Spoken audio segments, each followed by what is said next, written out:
Good news! As of August 9, Canada has lifted the mandatory hotel stopover, meaning you no longer need to quarantine at the hotel when you arrive in Canada.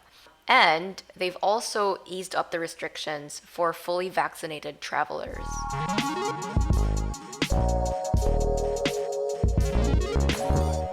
What's up, Kanyo kids? This is an update for the travel rules and requirements for Canada. Just to be clear, here's a list of people who can come to Canada. Number one, you got people who actually live in Canada or from Canada, Canadian citizens, people with a permanent residence, refugees, and people protected under the Indian Act. Next, we got our foreign nationals who are vaccinated. Foreign nationals who are fully vaccinated for whatever reason can come to Canada even for leisure. So just about anyone can come to Canada as long as they've received 2 shots of Pfizer, Moderna, or AstraZeneca, or 1 shot of the J&J vaccine. Unfortunately, other brands like Sinovac are currently not recognized by Canada. Now, what about people who are not fully vaccinated and are not from Canada? So these people will likely be allowed if they are there for a very good reason, like essential work, like you're a frontliner or you're offering care for someone. You're an international student, you're there for compassionate reasons, like you have a loved one who's passed away or is currently at risk. People who are reuniting with their family, i.e. immediate family. And finally, people who have an active PR application that is being processed. What about the travel requirements? There are still certain requirements that are mandatory for everyone, regardless of whether you're a Canadian citizen or not, whether you're fully vaccinated or not. So number 1 would be the pre-entry PCR test. All travelers 5 years of age or older, regardless of citizenship or vaccination status, must provide proof of a COVID-19 negative molecular test taken within 72 hours of initial departure date. So it's still pretty much the same as it's always been, right? If your scheduled departure date was delayed, it's fine as long as you took your test within 72 hours of the original schedule. If you have fully recovered from COVID-19 in the last 6 months, what you need to show instead is proof that you've had it and have recovered from it within the last 14 to 180 days prior to your departure date. So this is a list of all the different kinds of accepted tests. So the common ones would be PCR, RT-PCR, RT-LAMP.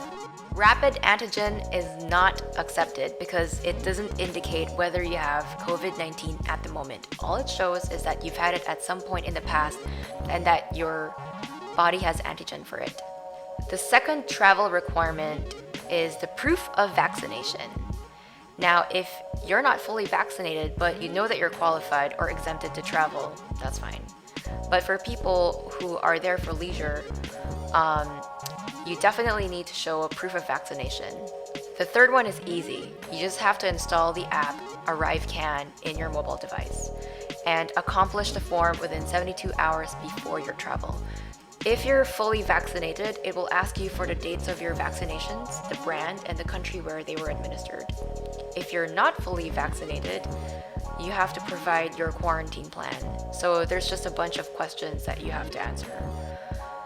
The fourth requirement is a random arrival test, which is mandatory. So again, it's random, but if you are selected at random, you have to do it. People who have recovered from COVID-19 in the last 6 months are exempted from this random arrival test. And also people who arrived by boat, and also children under the age of 5. The final requirement is probably the most obvious, and it's that you have no symptoms of COVID-19. Okay, so now that we've talked about the requirements, we will talk about the exemptions. fully vaccinated travelers no longer need to quarantine and no longer need to do the day 8 PCR test. What is the definition of a fully vaccinated traveler? So this person should have received the full series of an accepted COVID-19 vaccination or a full series of a combination of accepted vaccines. So it's just gotta be Pfizer, Moderna, AstraZeneca, or J&J. The other thing is that you should have received your second dose at least 14 days before you enter Canada, because it takes about 2 weeks for the vaccine to kick in. Now, if you have recovered from COVID, you still need the full series of vaccines in order to be considered fully vaccinated. However, you are exempted from the negative pre-entry PCR test, but you need to show that you've had COVID-19 between 14 to 180 days prior to coming to Canada. The only thing that you are required to do when you're fully recovered from COVID-19 is the hotel quarantine. You still need to do 3 nights at a hotel, just like everyone else. Now, what if you're not fully vaccinated? What if you're not a Canadian citizen or you don't hold a status in Canada? What if you're there for some other pretty good reason? Then you need an exemption letter from IRCC, and it takes them about 14 to 30 days to process.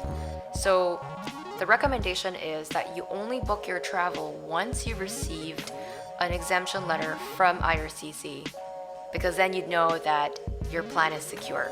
You can check the description below for the link to the web form.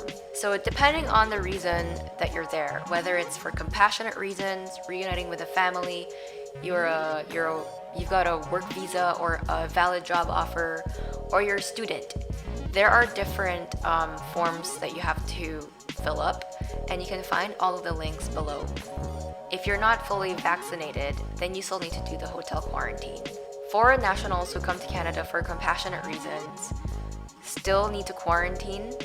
Now, there are times when you are allowed to leave earlier than intended, and that's if, number one, you have to care for someone during his or her final days, and you're planning on quarantining there. Or number two, you have to attend the funeral or the end-of-life ceremony of a loved one. Now, for compassionate reasons, there are additional forms that you have to fill up. If you're planning to end your hotel quarantine or even your home quarantine a bit earlier, then you have to fill up a site visit authorization form. And if your loved one has already passed away and you're there to attend a funeral or an end-of-life ceremony, then you need the proof of death. If you're there as a healthcare professional offering care to someone or to be present during the final moments of his or her life, then you will need the letter of required support. As a foreign worker, if you're fully vaccinated, then you're fine. If you're not fully vaccinated, then all you need is a valid job offer, and then apply for an exemption letter. As an international student, there are quite a few things that you have to do just to make sure that you're a go. First, you need to check if your school is a designated learning institution with a COVID-19 readiness plan. Then you need to bring your valid study permit. Find out if you need an immigration medical exam. Bring a valid letter of acceptance from a designated learning institution. Bring proof that you have enough money to support yourself and any family members that come with you to Canada. And you must meet testing and quarantine requirements. So you still need to do the hotel quarantine if you're not fully vaccinated. Now, if you want to know more about, what it's like to do the hotel quarantine or to do the day 8 test, I have another video where I documented my own experience with the strictest travel rules and requirements at the time. And that was in May 2021, just a few months ago. If you're planning to come to Philippines, I also have another video which talks about the same travel rules and requirements, but this time coming from Canada, arriving in the Philippines. There are also updates to the rules and regulations as of October. Anyway, thanks for watching. I hope you found this video helpful. And if you are interested in more content like this, feel free to subscribe.